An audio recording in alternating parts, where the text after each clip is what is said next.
தீபம் விளக்கேற்றும் எண்ணெய், ஒரு தெய்வீக அனுபவம். விருச்சிகராசி நேயர்களே, உங்களுக்கு உண்டான குரு பயிற்சி பலன் தான் சொல்ல போறேன். நல்லா கேட்டுங்க. ரொம்ப சந்தோஷமா இருப்பாருங்க. ரொம்ப ரொம்ப நல்லா இருக்க போறீங்க. ஏனென்று சொன்னால் குரு பகவான் இதுவரைக்கும் உங்களுக்கு அஷ்டம குருவா இருந்தவர் 9ஆம் இடத்துல வந்து அமைகிறார். ஓடி போனவனுக்கு 9ஆம் இடத்துல ராஜா அப்படின்னு யார் சொல்றது? ஜோதிட சாஸ்திரம் சொல்லக்கூடிய ஒரு விஷயம். அப்போ அப்படி என்ன என்ன அர்த்தம்? அந்த 9ஆம் இடத்துல ஓடி போனவங்கன்னா, ஓடி போனா ஏன்னா வீடு படுத்து கிடந்தா என்ன வரும்? வராது. ஓடி ஆடி உழைச்சா கண்டிப்பா நல்லது நடக்கும். 4 பேர் போய் பார்த்தா நல்லது நடக்கும். 4 பேருக்கு உதவி பண்ணா நல்லது நடக்கும். 4 இடங்களுக்கு போனா நன்மை நடக்கும். இதுதானே உண்மை. அப்படிதான் நடக்க போகுது. அப்போ இது வரைக்கும் படுத்து கிடந்த நீங்க எழுந்து ஓட போறீங்க. நிறைய இடங்களுக்கு போக போறீங்க. நிறைய இடங்களுக்கு வர போறீங்க. 4 பேரை பார்க்க போறீங்க.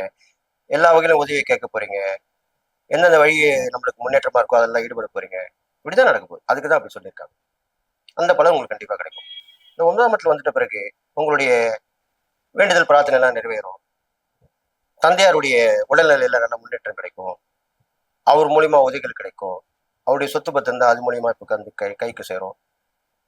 இதுல இன்னொன்னு நடக்கும். நல்லா கேட்டுங்க. இந்த 9ஆம் இடத்துல வந்து குரு அமர்ந்தா சொத்து பத்து ஏற்கனவே பிரிச்சு கொடுத்துருப்பாரு. தந்தையாருக்குன்னு கொஞ்சம் வச்சிருப்பாங்கல்ல. அப்பெல்லாம் அப்படிதான். இப்போ வந்து அப்படி கிடையாது. இப்போ எல்லாமே பிள்ளைகளை நடத்தி தான் இருக்காங்க. அது தவறான விஷயம். அப்ப என்ன பண்ணுவாங்க? தனக்கு வச்சுக்கிட்டான். தனக்கு மிஞ்சிதான் தர்மம்னு அந்த காலத்துல சொல்லியிருக்கும். தன்னுடைய மனைவிக்கும் தனக்கும் வச்சுக்கிட்டு தான் பிள்ளைங்களுக்கு எழுதி வைப்பாங்க. அப்படி அந்த சொத்து அந்த பாகம் தந்தைக்கு உண்டான பாகம் இருக்கும். அதையும் கொடுக்கறதுக்கு இப்ப தயாரா இருப்பாரு. அப்ப ஏன் அந்த குரு வந்து 9ல உட்காரும் போது அவருக்கு அந்த மனநிலை வந்துடும். சரிப்பா, நம்ம போய் நல்ல பையன் தான், நம்மளை பார்த்துக்கோம். நம்ம பொண்ணு நல்ல பொண்ணு தான், நம்மளை பார்த்துக்கோம் அப்படின்னு கொடுப்பாரு. இப்ப இது எவ்வளவு பெரிய விஷயம். இது நடக்கும். அதுதான் அந்த 9ஆம் இடத்து பலன். பெரும்பாலும் 9ஆம் இடம் என்றது அடுத்தவர்கள் மனநிலை நமக்கு சாதகமா இருக்கக்கூடிய இடம் என்று சொல்லப்படுகிறது. இது ஒரு சுற்றம் இருக்குல்ல. அப்படின்னா என்ன? நீங்க போவீங்க, ஒருத்தட்ட உதவி கேட்பீங்க.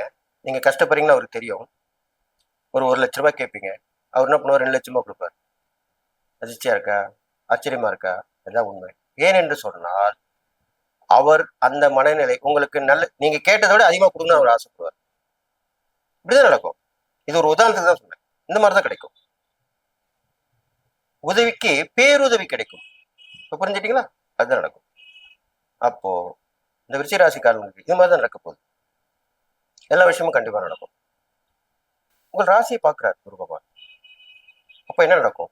தைரியம், தன்னம்பிக்கை, துணிச்சல் எல்லாமே வந்துடும். சாதுரியமான புத்தி வரும். இது வரைக்கும் யோசிக்காததை யோசிப்பீங்க. செயல்படுத்த முடியாத விஷயத்த செயல்படுத்துவீங்க.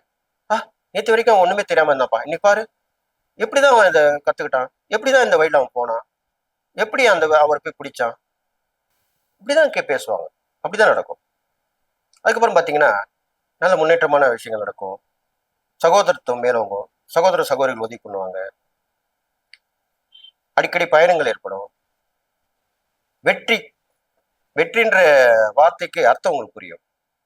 இது வரைக்கும் வெற்றியே இல்லையே, எங்க போனாலும் தோல்விதான், எந்த விஷயத்துல வெற்றி இல்லை அப்படின்னு நினைச்ச உங்களுக்கு விருச்சிக ராசிக்காரங்களுக்கு இனிமே வெற்றி தான். பாடுவீங்க. வெற்றி மீது வெற்றி வந்து என்ன செய்யணும் அப்படின்னு சொல்லி பாடுவீங்க. அப்படிப்பட்ட வெற்றிகள் கிடைக்கும். அது மட்டும் இல்ல, முன்னோருடைய ஆசீர்வாதம் கிடைக்கும். ஏற்கனவே தந்தையாருடைய உதவி சொல்லிக்கல, அது வந்து கிடைக்கும். நிறைய பிரயாணங்கள் செய்வீங்க. அக்கம் பக்கத்துல இருப்பாங்க இல்லையா, வீட்டுக்கு பக்கத்துல, பக்கத்து வீடு எதிர் வீடு, அவங்க தான் முக்கியமானவங்க. அவங்களோட உதவிகள் கிடைக்கும். அவங்களே வழி வந்து உதவி பண்ணுவாங்க. வெளி வட்டார பழக்க வழக்கம் சொல்லுவாங்க இல்லையா, வெளில போனா நம்ம பழகணும் இல்லையா, அந்த புது புது பழக்கங்கள் கூட சொல்லலாம். நல்லா கேட்டுங்க. பழைய பழக்க வழக்கம் தான் உதவி பண்ணணும் இல்லை. புதுசா பழகணுன்னே ஒருத்தர் பிடிச்சி போச்சுன்னா சொல்லுவாங்க, உங்களை பார்த்தோன்னே எனக்கு பிடிச்சி போச்சுன்னு. நீங்க கேள்விப்பட்டிருப்பீங்க. அந்த மாதிரிலாம் உதவிகள் கிடைக்கும். உங்களுடைய குணம், உங்களுடைய தோற்றம் அதை வந்து அதுக்கு ஈடு கொடுக்கும். அதை பார்த்துட்டு அவங்க உதவி பண்ணுவாங்க. இந்த மாதிரிலாம் நடக்க போகுது. அப்போ விருச்சிகராசிக்காரங்க எல்லாமே நல்லது நடக்கும் சொல்லி இதுல உங்க ராசியை செவ்வாய் பகவான் இல்லையா, அவருக்கு யாரு? முருகப்பெருமான் தான். அப்ப முருகப்பெருமான் நல்லா கேட்டுங்க. முருகப்பெருமானுடைய ஸ்தலங்களுக்கு செல்லுவார்கள். மலை மேல இருக்கிறத விட கீழே இருக்கிற முருகப்பெருமானை வழிபடுங்கள். அது அந்த முருகப்பெருமான் ஆலயத்திலே குளம் இருக்க வேண்டும், நீர்நிலை இருக்க வேண்டும். அந்த குளம் இருக்கக்கூடிய முருகப்பெருமானை வழிபட்டு வர வேண்டும். குளத்தில் உள்ள நீரிலே ஸ்நானம் செய்யலாம். ஸ்நானம் செய்ய முடிந்தால், இல்லை என்றால் தலையில் தெளித்துக் கொண்டு அந்த முருகப்பெருமானை வணங்கி வழிபடலாம். 6 தீபம் போட்டு 11 முறை சுற்றி வர வேண்டும். வேலுக்கும் வழிபாட்டு செய்ய வேண்டும். அந்த ஆலயத்திலே மயில் இருந்தால் அதற்கு உணவு கொடுக்க வேண்டும். இதெல்லாம் செஞ்சுட்டு வரணும், பூர்த்தி பண்ணணும். மயில் இருந்தால், இல்லைன்னா கொடுக்க வேணாம். வேல் இருந்தால் அதுக்கும் அபிஷேகம் பண்ணலாம், அதை வணங்கலாம், நமஸ்காரம் பண்ணலாம், தப்பு கிடையாது. இது மாதிரிலாம் பண்ணிட்டு வரலாம். அது இல்லாமல் தான தர்மங்கள் என்று போது சொல்லும்போது ரொம்ப நாளா நோய் பட்டிருப்பாங்க. அது மாதிரிலாம் இருக்காங்களா? இருக்காங்க. வேற வழியே இல்லை. காலம்புரை அப்படியே தான் இருக்கணும். காலம்புரை நான் டயலைஸ் பண்ணிக்கிட்டே இருக்கணும். காலம்பூரா நான் கீமோதெரப்பி பண்ணிக்கிட்டே இருக்கணும். காலம்பூரா நான் இந்த ட்ரீட்மெண்ட் எடுத்துக்கிட்டே தான் இருக்கணும். காலம்பூரா இந்த மாத்திரை மருந்து நான் சாப்பிட்டுக்கிட்டே தான் இருக்கணும். இப்படிதான் சொல்லி கேள்விப்பட்டிருப்பீங்க. அப்படிப்பட்டவர்களுக்கு உங்களால் முடிஞ்ச மருந்து மாத்திரை வாங்கி கொடுக்கலாம், பண உதவி கொடுக்கலாம், பொருள் உதவி கொடுக்கலாம். ஒரு குரூப்பா வந்து அவங்களுக்கு உதவி பண்ணலாம், ஒரு தொண்டு நிறுவனம் மூலமா உதவி பண்ணலாம், ஒரு ட்ரஸ்ட் மூலியமா உதவி பண்ணலாம். இது மாதிரிலாம் பண்ணிட்டு வாங்க. உதவி பண்ணணும்னு மனசு வந்துட்டா எப்படி வேணாலும் பண்ணலாம். ஆனா அந்த மனசு வரணும் இல்லையா? அதை வர வைங்க. உங்களுக்குள்ள நேரம் காலம் பிடிக்கும் போது நீங்க வர வச்சு கொடுத்தீங்கன்னா கண்டிப்பா நல்ல நடக்கும். அவங்க நல்லா இருக்கும்போது உங்களுக்கு நல்லது நடக்கும். நீண்ட நோயாளிகளுக்கு, தீராத நோய் உள்ளவங்களுக்கு நீங்க உதவி பண்ணா ரொம்ப விசேஷம். இதை மட்டும் பண்ணிட்டு வாங்க. இதனால் இந்த குரு பயிற்சி உங்களுக்கு எல்லா வகையிலும் ஏற்றமா இருக்க போகுது, நன்மையை செய்ய போகுது, துணிஞ்சு ஜெயிக்க போறீங்க. படுத்திருந்த நீங்க எழுந்த நடமாறது மட்டும் இல்லாம ஓட்டர் பந்தயத்துல ஜெயிக்க போறீங்க அப்படின்னு உதாரணத்துக்கு சொல்லி நீங்கள் எல்லா வகையிலுமே நல்ல ஒரு வெற்றியாளரா திகழ போறீங்கன்னு சொல்லி எல்லா நலம் பெற்று வாழ்வீங்கன்னு வாழ்த்து விடைபெறுகிறேன். நன்றி, வணக்கம்.